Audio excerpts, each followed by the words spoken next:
This 81-year-old patient was referred to me for endodontic treatment of tooth number 10 in 2019, so 4 years ago. As you can see, decay here and here. And look at this, huge periapical relucency. Huge, as you can see, really big periapical relucency. All right, so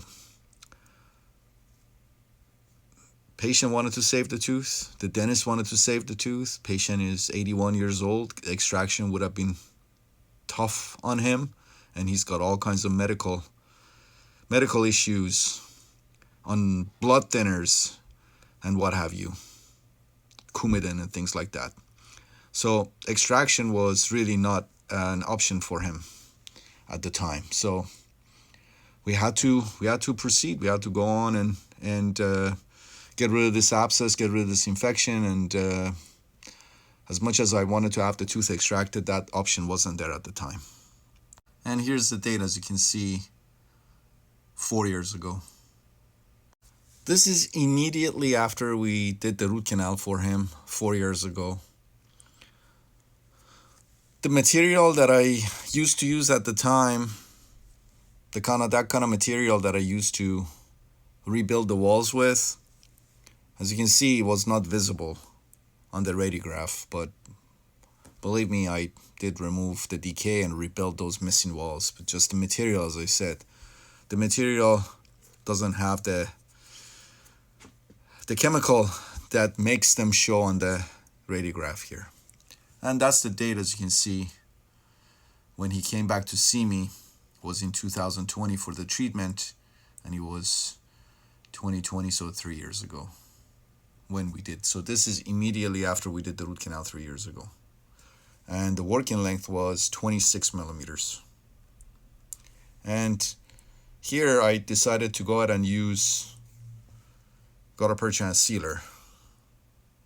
Well, patient came back a few months later, and now he had a labial sinus tract. So what we did didn't work. The infection was still there. Let me show you the sinus tract. So now there was a sinus tract, labial sinus tract. That's the tooth number 10 right there. So again, as much as I wanted to have the tooth extracted, we couldn't. So I went ahead and redid the root canal, and this time I placed MTA. And by the time he came back to see me, it was 2021 for the endodontic retreatment. Again, he has all kinds of medical problems and heart problems and all kinds of other problems that he was hospitalized for. So eventually he came back and we redid the root canal, and that was 2.5 years ago. And I used MTA this time. And again, you can see that large periapical relucency. Huge. We did it in one appointment again, the endodontic retreatment. We did the endodontic treatment in one appointment, endodontic retreatment in one appointment also. And this was yesterday. So 2 years post-op of tooth number 10. As you can see, the periapical relucency is much, much, much smaller. Let me put them next to each other. The sinus tract was gone completely. There was no sinus tract. That labial sinus tract was gone completely. Patient had no symptoms. Tooth now has a post in it and a crown. And you can see that large periapical relucency is so much smaller.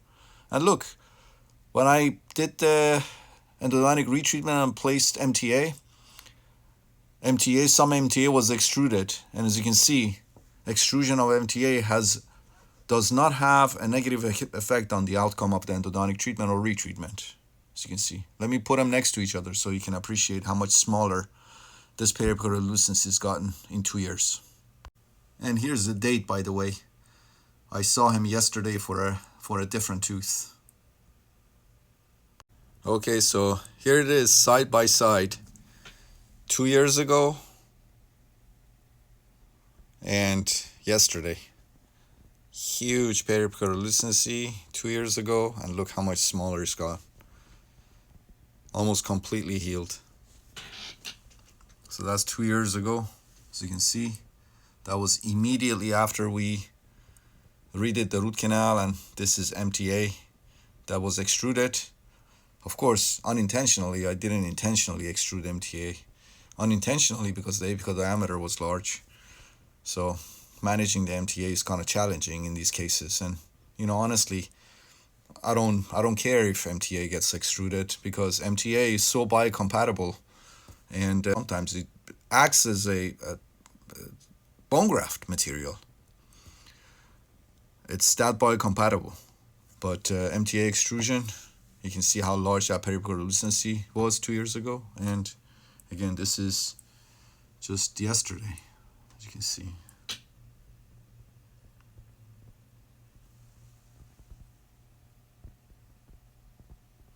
There you go. 2 years post-op of tooth number 10.